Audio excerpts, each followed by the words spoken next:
ఈరోజు మంత్రము సామవేదం యొక్క 361వ మంత్రం. మంత్రం యొక్క ఋషి వామదేవో గౌతమః, దేవత ఇంద్రః, ఛందః అనుష్టుప్, స్వరః గాంధారః. విషయం ఏంటిదంటే ముక్తాత్మ మరియు పరమాత్మ. ముక్తిని చెందినటువంటి ఆత్మ మరియు పరమాత్మ ఎలా ఉంటారు అది తెలుసుకుందాం. ముక్తాత్మ ఏంటి మరియు పరమాత్మ ఏంటి? ముక్తిని పొందినటువంటి ఆత్మ ఏ విధంగా ఉంటాడు పరమాత్మతో? పరమాత్మ సమానము అయిపోతాడు అనేది ఈ మంత్రంలో ఉంది. కాబట్టి ముక్తి కొరకు ప్రయత్నం చెయ్యాలి. మానవ జన్మ లభించిందే ముక్తి కొరకు. మానవ జన్మ తప్ప ఏ జన్మలో కూడా ముక్తిని పొందలేము, పరమాత్మ వలె కాలేము. పరమాత్మ వలె కావాలి అంటే ముక్తిని పొందాలి. ముక్తి పొందాలి అంటే పరమాత్మనే పట్టుకోవాలి. ఇంకా ఏ పదార్థాన్ని పట్టుకుంటే అది మనల్ని ముక్తి కలిగించదు. మనం ప్రత్యక్షంగా చూస్తూనే ఉంటాము.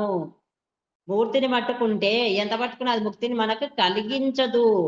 ఉన్నాడు, అందులో ఉన్నటువంటి పరమాత్మ చూస్తున్నాడు. కానీ ఒరే నన్ను నీ లోపల చూడురా, నువ్వు తయారు చేసినటువంటి ఇందులో ఉన్నాను, కానీ ఇక్కడ ఉండి నేనేం చెయ్యలేను, నీలో ఉన్నటువంటి నేను చెయ్యగలుగుతాను ఏదైనా, కాబట్టి నీలో ఉన్న నన్ను పట్టుకో అని చెప్పి ఈ వేద మంత్రాల ద్వారా ప్రతి శబ్దం ద్వారా తెలియజేస్తున్నాడు. ఆ యొక్క సత్యాన్ని గ్రహిస్తూ మనము ముక్తాత్మలం కావాలి, పరమాత్మలాగా అయిపోవాలి. ముక్తాత్మ మరియు పరమాత్మ. మంత్రము ఓం కశ్యపస్య స్వర్వేదో యావాహో సయుజావితే యయోర్విశ్వమపి వ్రతం యజ్ఞం ధీరా నిచాయ. పదచ్ఛేదం. కశ్యపస్య స్వర్విదః స్వః విదః యౌ ఆహుః సయుజౌ స యుజౌ ఇతి. యయోః విశ్వం అపి వ్రతం యజ్ఞం ధీరాః నిచాయ. ఇక్కడ సయుజౌ శబ్దం బాగా అర్థం చేసుకోవాల్సింది. మొత్తము అర్థం చేసుకోవాలి. సయుజం ఏంటో తెలుసుకోవాలి. ఏ వ్యక్తి అయితే క్రాంతదర్శి అనగా అతీంద్రియ దృష్టి తత్వవేత్త. క్రాంతదర్శి అని ఎవరిని అంటారంటే అతీంద్రియ, ఇంద్రియాలకు అతీతంగా ఇంద్రియాల ద్వారా కనబడినటువంటి తత్వాన్ని ఎవరైతే తెలుసుకుంటారో, ఇంద్రియాలకు కనబడినటువంటి ఇంద్రియాలకు గోచరం కానటువంటి పదార్థాలు తత్వాలు ఏంటి అంటే ముఖ్యంగా జీవుడు, దేవుడు మరియు ఈ ప్రపంచానికి మూలకారం. అదేవిధంగా కర్మలకు కారణం, జన్మలకు కారణం ఎన్నో ఉన్నాయి. ఆ తత్వాన్ని తెలుసుకునేటువంటి వారు ఎవరైతే వాళ్ళని క్రాంతదర్శి అంటారు. ఏ వ్యక్తి క్రాంతదర్శి అయ్యి వస్తువుల యొక్క తత్వంను చూస్తాడు, క్రాంతదర్శి ఏ వ్యక్తి అయితే క్రాంతదర్శి అవుతాడో, తత్వదర్శి అవుతాడో, తత్వదర్శి అయ్యి వస్తువుల యొక్క తత్వంను చూస్తాడో లేదా తెలుసుకుంటాడో అతడు పశ్యకుడు.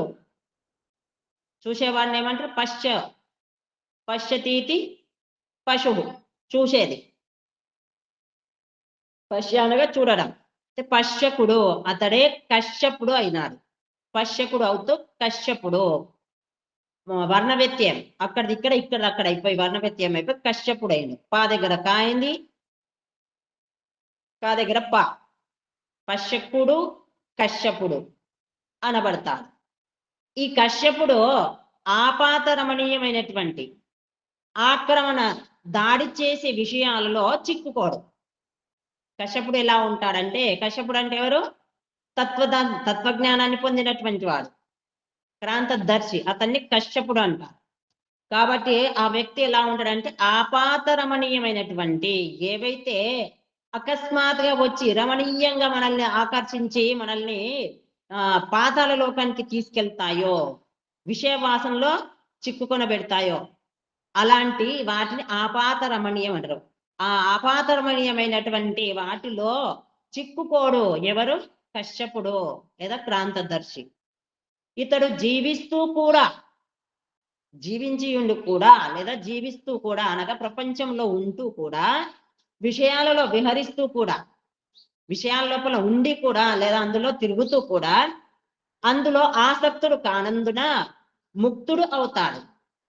వాటి లోపల ఆసక్తి లేనందున వాటికి ఆసక్తుడు కానందున ముక్తుడు అవుతాడు.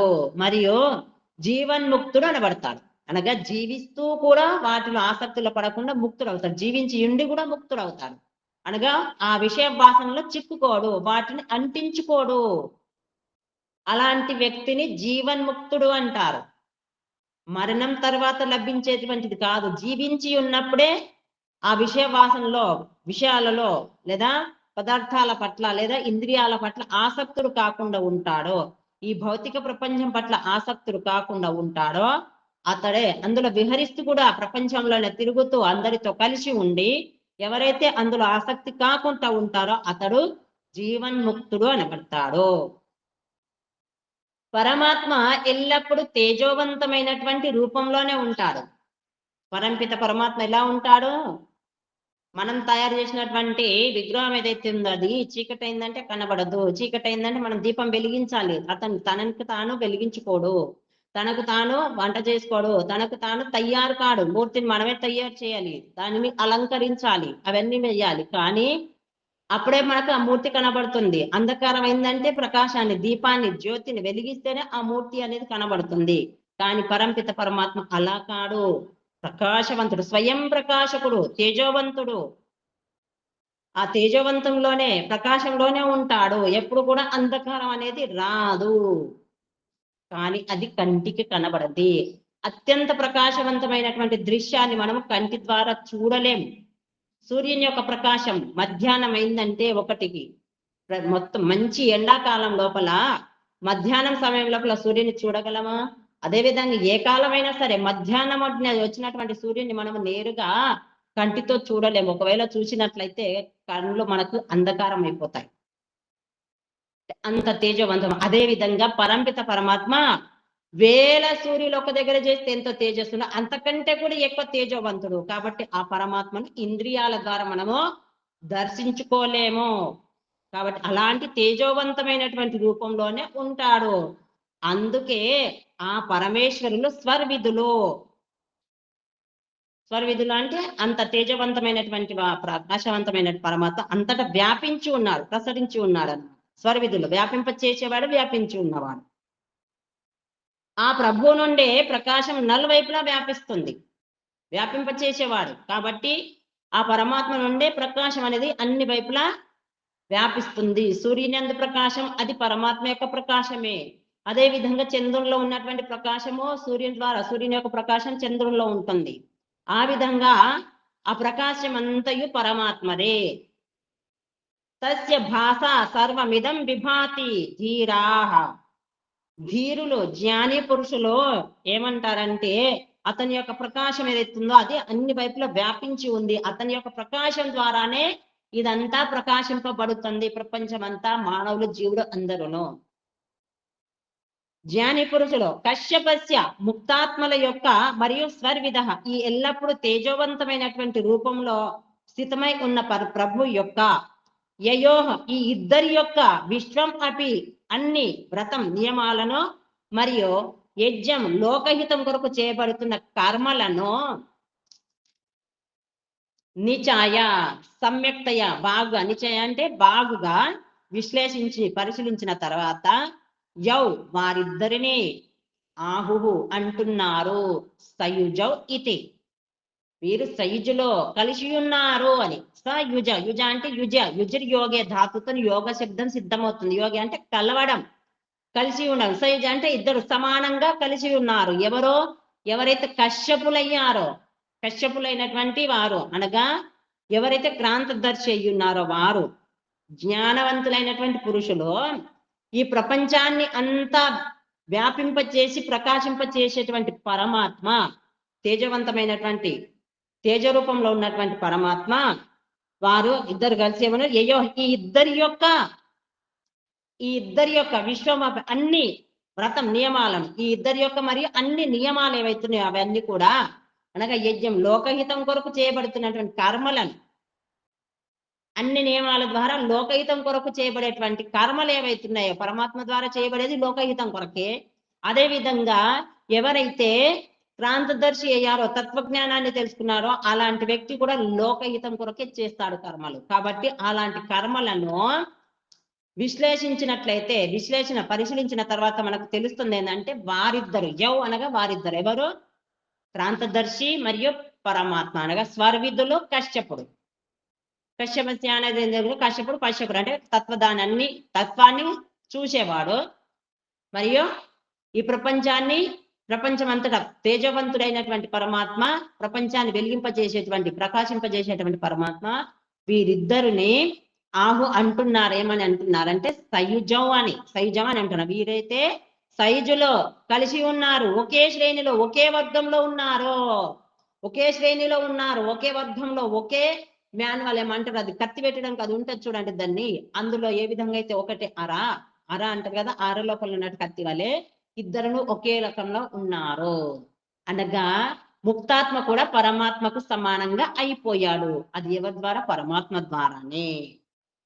అందుకనే శ్రీకృష్ణుడు అన్నాడు, నేను మళ్ళీ అవతరిస్తాను అని చెప్పి. పరమాత్మలే సమానం అయ్యాడు కాబట్టి వీటన్నింటినీ నేను ఉద్ధరిస్తాను అని చెప్పి అన్నాడు. ఆ విధంగా అయినటువంటి వ్యక్తే, అలాంటి శక్తిని పొందినటువంటి వ్యక్తే ఆ జీవుడే అనగలుగుతాడు. కానీ అక్కడ నేనే సర్వ అని చెప్పడం అనేది అంటే పరమాత్మకు శక్తిని పొందాడు కాబట్టి అంటున్నాడు. వీరైతే సైజులో ఒకే శ్రేణులు ఒకే వర్గంలో ఉన్నవారు. పరమాత్మ సర్వజ్ఞులు అయితే ఈ కశ్యపుడు కూడా భువన జ్ఞానం సూర్యే సంయమాత్. ఈ కశ్యపుడు కూడా పరమాత్మ సర్వజ్ఞులు అన్ని తెలిసిన వాడు పరంపిత పరమాత్మ. అదే విధంగా ఈ తత్వాన్ని తెలుసుకున్నటువంటి కశ్యపుడు ఎవరైతున్నాడో అతడు కూడా భువన జ్ఞానం సూర్యే సంయమాత్.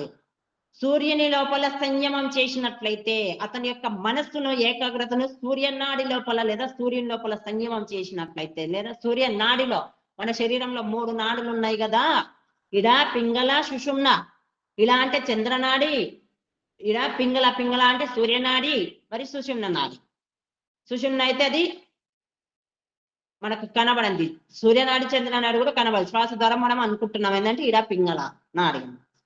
ఆ విధంగా సూర్యనాడిలో సంయమం చేసి అన్ని భువనాల లోకాల జ్ఞానంను పొందేవాడు అయ్యాడు. అన్ని లోకాల జ్ఞానాన్ని ఏ విధంగా అయితే పరంపిత పరమాత్మ సర్వజ్ఞులో అన్నింటిని తెలిసిన వారో, అదే విధంగా జీవుడు కూడా సూర్యనాడిలో సంయమం చేసినట్లయితే, సూర్యనాడిలో సంయమం చేసి అందులో ఏకాగ్రత చేసి సాధన చేసినట్లయితే, యోగ ద్వారా సాధన ద్వారా ఆ జీవుడు కూడా భువనాల యొక్క జ్ఞానాన్ని పొందుతాడు, లోకాల జ్ఞానం పొందేవాడు అయ్యాడు. పరమాత్మ అంతర్యామి. పరంపిత పరమాత్మ ఎలా ఉంటాడు? అంతర్యామి, అన్నింటిలో ఉన్నటువంటి వాడు, అన్ని ఆత్మ లోపల ఉండి అందరినీ చూసేవాడు. ఇతడు కూడా ఇతరుల యొక్క హృదయాల మాటలను తెలుసుకుంటాడు. ఏ విధంగా అయితే పరమాత్మ అంతర్యామి అయి ఉండి అన్నింటిలో ఉండి అన్నింటిని తెలుసుకుంటాడో, అదే విధంగా ఎవరైతే భువన జ్ఞాన సూర్యనాడిలో సంయమం చేసినటువంటి జీవుడు లేదా జీవన్ముక్తుడు లేదా కశ్యపుడు ఉన్నాడో, అతడు సూర్యనాడిలో సంయమం చేసినట్లయితే, ఆ విధంగా శక్తిని పొందినట్లయితే ఇతరుల యొక్క ఆత్మ లోపల లేదా ఇతర యొక్క విచారాలు ఏ విధంగా నడుస్తున్న హృదయం లోపల ఆ వాటిని తెలుసుకునేవాడు అవుతాడు. పరమాత్మ ఈశుడు అంటే అన్నింటిని పోషించేవాడు ఈశుడు అనబడతారు. ఈశుడు ఏష అని చెప్పుకుంటారు కదా, ఏషయ్య కాదు, ఈ ఈశుడు సర్వవ్యాపకుడు, సర్వాంతర్యమైనటువంటి పరమాత్మ అన్నింటికి ఈశులో. ఇతడు కూడా భూతాలన్నింటికి ఈశ్వరుడయ్యా. ఆ విధంగా పరమాత్మ అన్నింటికి ఈశ్వరుడు, ఈశ్వరుడు అన్ని ఐశ్వర్యాలను అందింపజేసేవాడు. అదే విధంగా కశ్యపుడు కూడా అన్ని ప్రాణులకు ఈశుడు అయ్యాడు, ఈశ్వరుడు అయ్యాడు. అందులో చిక్కుకోడు. అన్ని భూతాల లోపల ఈశ్వరుడు అయ్యాడు, కానీ అందులో చిక్కుకోడు, అంటకుండానే ఉంటాడు. మరియు నీటిపైన కూడా హాయిగా సునాయాసంగా నడవగలడు. ఆ కశ్యపుడు ఎలా అవుతాడు? ఇంకా నీటిపైన కూడా సునాయాసంగా నడిచే శక్తి కలవాడు అవుతాడు.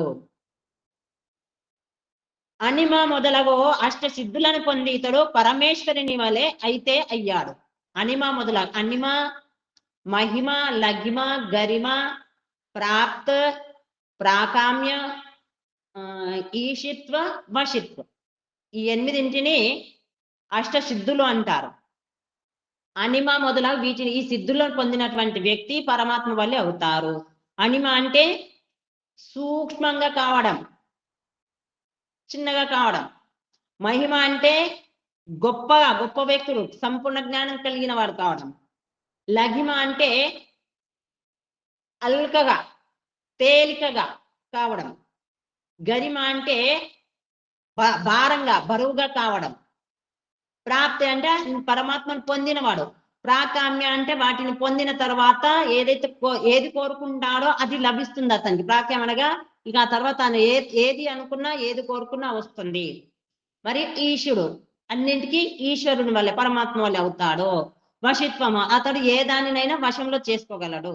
ఈ విధంగా అష్టసిద్ధులను కలిగినటువంటి వ్యక్తి అవుతాడు. అతడు నీటిపైనైనా నడవగలడు, నీటి లోపల కూడా వెళ్ళి ప్రవేశించగలడు, భూమి లోపల కూడా ప్రవేశించగలడు. భూమికి బాల్కా కావడం అంటే అనిమ అంటే సూక్ష్మంగా అయ్యి ఏ పదార్థం లోపలికైనా చొచ్చుకొని వెళ్ళగలడు. మనము వినే ఉంటారు అందరూ, శంకరాచార్యుడు పరకాయ ప్రవేశం చేశాడు అనేది. ఆ తత్వం కలిగిన వాడై ఉంటాడు. అదే విధంగా మహిమ అంటే మహత్వం, గొప్పతనం, జ్ఞానం, పూజనీయుడు అవుతాడు. లఘిమ అంటే హల్కగా, తేలికగా ఎక్కడంటే అక్కడ ఎగిరిపోవచ్చు. అదే విధంగా ఏంటి, మనము హనుమంతుని చెప్పుకుంటాం కదా, అను ఆంజనేయుడు ఆకాశంలో ఎగిరిపోతాడు అనేది. ఆ విధంగా తేలిక కూడా ఎగిరే శక్తి వస్తుంది. అదే విధంగా గరిమ, అతడు అంత చిన్నగా అయ్యి ఉండి కూడా భారంగా ఎవ్వరు కూడా లేపలేనటువంటి శక్తి. హనుమంతుడు ఆ విధంగా భారం అయి ఉంటాడు, అతన్ని ఎవరు కూడా లేపలేడు అనేది కూడా మనం వినే ఉన్నాం. ఆ విధంగా గరిమ అంటే పరమాత్మను పొందినటువంటి, ఈ విధంగా శక్తులు పొందినటువంటి వ్యక్తి ఎవరైతున్నారో అతడు పరమాత్మ వలె, అందుకే సయుజ అనబడింది. అనిమ మొదలగు అష్ట సిద్ధులను పొంది ఇతడు పరమేశ్వరుని వలె అయితే అయ్యున్నాడు. పరమాత్మకు సయుజుడు, అన్ని సిద్ధులను పొంది ఇతడు పరమాత్మ వలె అయిపోయాడు. అంటే ఇతరుల యొక్క హృదయాల లోపల ఏం జరుగుతుందో తెలుసుకోగలడు, ఇక్కడ ఉండి ఇంకా వేరే దగ్గర కూడా ఏం జరుగుతుందో తెలుసుకోగలడు. ఆ విధమైనటువంటి శక్తిని కలిగిన వాడు అయ్యాడు. అప్పుడే అందుకే అతన్ని పరమాత్మ సయుజుడు అనబడ్డాడు.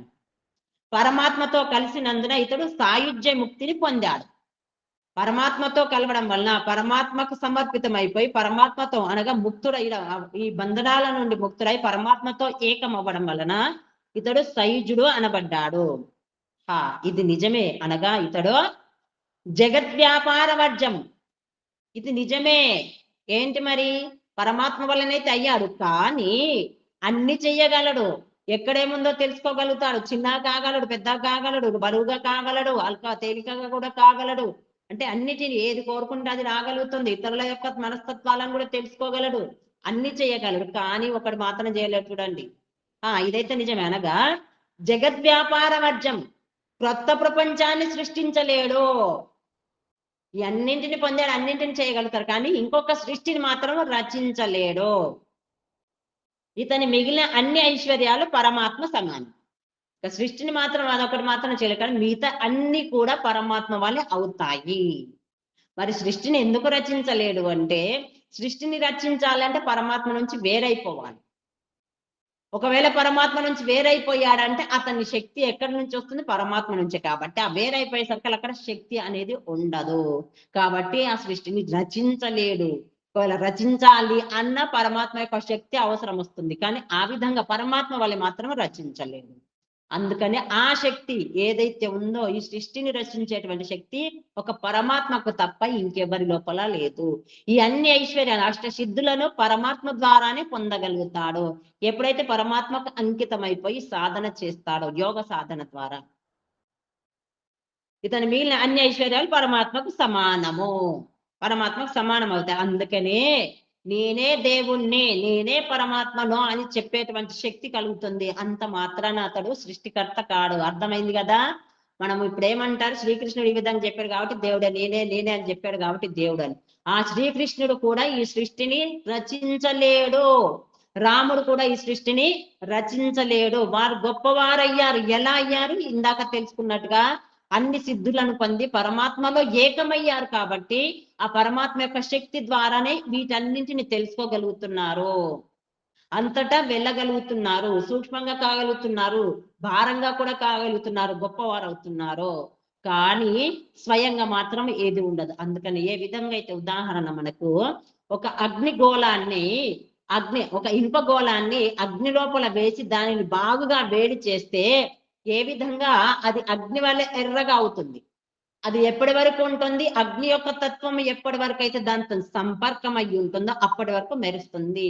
ఏ విధంగా అది అగ్నితత్వాన్ని సంపర్కాన్ని దూరం చేసుకుంటూ వెళ్తుందో ఆ విధంగా మళ్ళీ యథాస్థితికి వస్తుంది. ఆ విధంగా జీవుడు కూడా పరమాత్మ సన్నిధిలో ఉండడం వల్ల సయుజుడు అయ్యాడు, సాయుధ్య ముక్తిని, సమాన ముక్తిని పొందాడు, పరమాత్మ లేకుండా కాదు. కాబట్టి అది తెలుసుకోవాల్సింది. అన్నింటినీ పొందగలుగుతాడు కానీ సృష్టిని మాత్రం రచించలేడు. అందుకే ఎవరిని పూజించాలి? ఆ పరమాత్మ, సర్వవ్యాపకుడైనటువంటి పరమాత్మని పూజించాలి. అతని సంపర్కంలోనే ఉండాలి, అతని ఆధీనంలోనే ఉండాలి, అతని సమీపంలోనే ఉండాలి, అతని ఒడిలోనే కూర్చోవాలి. అతడు తప్ప ఇంకొకటి ఏది చెయ్యకూడదు. అతని స్మరణతోనే, అతని యొక్క గుణగణాలు చేస్తూనే తనను తాను ముక్తునిగా చేసుకోవాలి. ఈ ముక్తాత్మ యొక్క నిజ జీవితము వ్రతమయం అయినందున శుద్ధుడై ఉంటాడు. ఈ ముక్తాత్మ యొక్క జీవితం ఏదైతే ఉందో నిజ జీవితమో వ్రతమయం అవుతుంది. అనగా పరంపిత పరమాత్మ ఏ విధమైనటువంటి నియమాలను అనుసరించి ఉంటాడో ఆ విధమైనటువంటి నియమాలను ఇతను పాలించడం అనగా అతని లోపల వ్యవహరించడం వలన అతడు శుద్ధుడై ఉంటాడు. ఇతని సామాజిక జీవితం యజ్ఞమయ అనగా లోకహితంలో ప్రవృత్తి చెందుతుంది. తన యొక్క సమాజంలో జీవితం ఎలా ఉంటుందంటే యజ్ఞమయ జీవనం. యజ్ఞం ఎలా ఉంటుంది? ఇతరులకు ఉపకారం చేయడమే, అపకారం చెయ్యదు. ఆ విధంగా తను కూడా ఉపకారం చేయడం కొరకే, తన స్వార్థం కొరకు కాకుండా ఉపకారం చేయడం కొరకే ఉంటాడు. కాబట్టి అతను యజ్ఞమయ జీవితంలో ప్రవృత్తి చెందుతాడు. పరమాత్మ అయితే పూర్ణ వ్రతులు, పరంపిత పరమాత్మ సంపూర్ణ వ్రతధారి, నిరంతరం యజ్ఞమయ జీవితమే అతనికి. పరమాత్మ ఇతర జీవుల కొరకే ప్రయత్నం, ఏది చేసినా ఇతరుల కొరకే చేస్తున్నారు కాబట్టి పరమాత్మ, అందుకే అతన్ని పూర్ణ వ్రతులు, అందుకే పూర్ణ శుద్ధులు కూడా. పూర్ణ వ్రతమయులు కాబట్టి పరంపిత పరమాత్మ అందుకే అతడు పూర్ణ శుద్ధులు. మరి యజ్ఞ రూపులే, అతడు యజ్ఞ రూపులే, త్యాగ రూపం. త్యాగ యజ్ఞం అంటే ఇక్కడ త్యాగం, త్యాగస్వరూపులే. ఈ జీవన్ముక్తుడు పరమాత్మ యొక్క ఒక చిన్న రూపమే అవుతాడు. ఈ జీవన్ముక్తుడు ఎవరైతే ఉన్నారో జీవించి ఉండి కూడా పరమాత్మ యొక్క గుణాలను అనుసరిస్తూ ఈ విషయాలలో చిక్కుకోకుండా ఉంటాడో అతడు జీవన్ముక్తుడు. ఆ జీవన్ముక్తుడు కూడా పరమాత్మ యొక్క ఒక చిన్న రూపంగా అవుతాడు. పరిణామంలో భేదం ఉన్నప్పటికీ కూడా ఇతడు గుణాలలో పరమాత్మ వల్లనే అవుతాడు. పరిణామంలో భేదం, పరంపిత పరమాత్మ సర్వవ్యాపకుడు, సర్వాంతర్యామి, అంతటా ఉన్నాడు. కానీ జీవుడు మాత్రం ఏకదేశి, అన్నింటిలో ఉన్నాడు. అయినప్పటికీ పరమాత్మ యొక్క గుణాల లోపల సమానం అవుతాడు. అంటే పరమాత్మ లోపల పూర్తిగా లీనమైపోయాడు కాబట్టి ఆ పరమాత్మ యొక్క గుణాలు అతనిలోకి వస్తాయి, పరమాత్మ యొక్క తత్వం అతనికి ఉంటుంది. ఏ విధంగా అయితే ఇనుప గోళము అగ్నితో సంపర్కం ఏర్పరచుకుంటే అది కూడా అగ్ని కాని, దాన్ని అగ్ని సంపర్కం లేనప్పుడు ముట్టుకుంటే అది కాలదు, అగ్ని సంపర్కం ఉన్నప్పుడు ముట్టుకుంటే కాలుతుంది, అగ్ని సంపర్కం ఉన్నప్పుడు అది వెలుతురును కూడా ఇస్తుంది. ఆ విధంగా జీవుడు. కాబట్టి అతడు చిన్నగా పరిణామాల భేదం ఉన్నప్పటికీ కూడా పరమాత్మల గుణాల్లో సమానంగా అవుతాడు. అందుకే ఇతడు సయుజావ్ అనబడిన. సౌందర్యవంతమైన గుణాలు కలవాడు కావడం వల్ల ఇతడు వామదేవుడు. సౌందర్యవంతమైనటువంటి సుందరమైనటువంటి గుణాలు కలిగినందున ఇతడు వామదేవుడు అనబడతాడు. ఇతడి ఇంద్రియాలు ప్రశస్తమైనవి కాబట్టి అందువల్ల ఇతడు గౌతముడు, వామదేవ గౌతముడు. సుందరమైన గుణాలు కలిగిన వాడు, పరమాత్మ యొక్క గుణాలను కలిగిన వాడు కాబట్టి వామదేవుడు. మరియు ప్రశస్తమైనటువంటి నిరంతరం సన్మార్గంలో వెళ్ళేటువంటి పరమాత్మను ఆధీనంలోనే ఉంచేటువంటి ఇంద్రియాలు ఎవరికైతే కలరో అతడు గౌతముడు. భావార్థము, మనము తేజోవంతుడైనటువంటి పరమాత్మ సహచరుడు అవుదాము. తేజవంతుడైనటువంటి పరమాత్మ యొక్క సహచరులము అవుతాము కావాలి. కశ్యప కూడా కశ్యపులం అవుతాము. మనమందరం కూడా కశ్యపులం కావాలి, పరమాత్మ యొక్క సహచరులం లేదా సయుజులం కావాలి అంటే ఎంత పరిశ్రమ చెయ్యాలో మీరే ఆలోచించండి. అందుకే భూమికలాగా ముందే చెప్పాను మీకు విషయాలు కొన్ని పూర్తిగా సమర్పితం. మనం ఏది చేసినా పరమాత్మ యొక్క భావాలే ఉండాలి, పరమాత్మ యొక్క విచారాలే జరగాలి. ఆ విధంగా ఉన్నట్లయితేనే మనము ఈ విధంగా సయుజులము కాగలుగుతాము, పరమాత్మ యొక్క గుణాలను పొందగలుగుతాము. అష్టసిద్ధులు కూడా అప్పుడే లభిస్తాయి. మనలో ఉన్నటువంటి పూర్తి పాపపు విచారాలు కానీ, పూర్వజన్మలో చేసినటువంటి కర్మలు కానీ ఏవైతున్నాయో ఆ కర్మలన్నీ శుద్ధమైపోయి పూర్తిగా పవిత్రమైనటువంటి ఆత్మకి ఈ సిద్ధులు లభిస్తాయి. అప్పుడే పరమాత్మ వల్లే అవుతారు. అది గుర్తుపెట్టుకోవాలి. అది లభించాలి అంటే మనం ఇంతవరకు చేసినటువంటి పాప కర్మలు, పాపాచారాలు ఏవైతే వాటన్నింటినీ పొడగొట్టుకోవాలి అంటే సాధన చెయ్యాలి, ప్రాణాయామం చెయ్యాలి. ప్రాణాయామం ద్వారా చక్రాలని చెప్పుకున్నాం కదా, ఆ చక్రాలను జాగృతం చెయ్యాలి. చక్రాలంటే చక్రాలు కాదు, ఆయా స్థానం లోపల ఉన్నటువంటి శక్తి పుంజాలు, ఆ శక్తి పుంజాలను జాగృతం చెయ్యాలి. ఆ శక్తి పుంజాల లోపల మన యొక్క కర్మ ఫలితాలు ఉంటాయి. వాటిని శుద్ధం చేసుకున్నట్లయితే ఆ కర్మలు పూర్తిగా నాశనం అయిపోయి మనల్ని శుద్ధులుగా చేసి పవిత్రులుగా చేసి పరమాత్మ వాళ్ళే చేస్తాయి. కాబట్టి సాధన అవసరము. సాధన చెయ్యాలి అంటే సాత్విక ఆహారం అవసరము, సాత్విక విచారాలు అవసరము, సాత్విక వ్యవహారం అవసరం. అన్ని రకాలుగా అన్ని ఏదినో సాత్వికంగా ఉన్నట్లయితే మనం సాధన చేయగలుగుతాం. ప్రాణాయామం చేసి చక్రాలను జాగృతం చేసుకొని పరమాత్మ యొక్క గుణాలను పొందుతూ అష్టసిద్ధులను పొందుతూ మనము ఏ విధంగా అంటే అణిమ, మహిమ, లఘిమ, గరిమ, ప్రాప్త, ప్రాకామ్య, ఈశిత్వ, వశిత్వం, ఈ 8 సిద్ధులను పొందాలి. అనగా ఆ విధంగా అయినట్లయితే మనం ఇతరులను కూడా వశంలో చేసుకోవచ్చు. మన మాటలు ఎవరు ఏది చెప్పినా వినేటట్లు అవుతారు. ఆ విధమైనటువంటి శక్తిని సంపాదించుకోవాలి అంటే కశ్యపులం కావాలి, క్రాంతదర్శి తత్వాన్ని తెలుసుకునే వాళ్ళం కావాలి. ఆ తత్వాలను ఏవైతున్నాయో పరమాత్మ ఇచ్చినటువంటి ఈ స్థూల పదార్థాలను పరమాత్మ అనుకుంటూ మనము మొక్కినట్లయితే, మనం పూజించినట్లయితే మన బుద్ధి స్థూలంగానే ఉంటుంది. ఈ సూక్ష్మమైనటువంటి విషయాలు తత్వాన్ని తెలుసుకోలేకుండా పోతుంది. కాబట్టి అప్పుడు మనం కశ్యపులం, క్రాంతదర్శనం కాము. కాబట్టి ఆ విధంగా కావాలి అంటే సూక్ష్మాతి సూక్ష్మమైనటువంటి విషయాలను తెలుసుకోవడానికి ప్రయత్నం చెయ్యాలి. పరంపిత పరమాత్మ సర్వవ్యాపకుడు, సర్వాంతర్యామి, సర్వరక్షకుడు, నిరంతరము అన్నింటిలో ఉన్నాడు. అన్నింటి యందు ఉన్నటువంటి పరమాత్మ నాలో ఉన్నాడు. నాలోనే నేను అంతర్ముఖులనయ్యి నేను నాలోనే పరమాత్మ యొక్క ధ్యానం చేస్తాను, పూజిస్తాను, గౌరవిస్తాను, స్తుతిస్తాను, ప్రార్థన చేస్తాను. ఆ విధంగా స్థితి తెచ్చుకొని చేసినట్లయితే ఈ విధంగా మనము పరమాత్మ యొక్క సహచరులం అవుతాము, కశ్యపులం అవుతాము. ఈ విషయాన్ని ఈ మంత్రం ద్వారా తెలుసుకున్నాము. ఓం శం.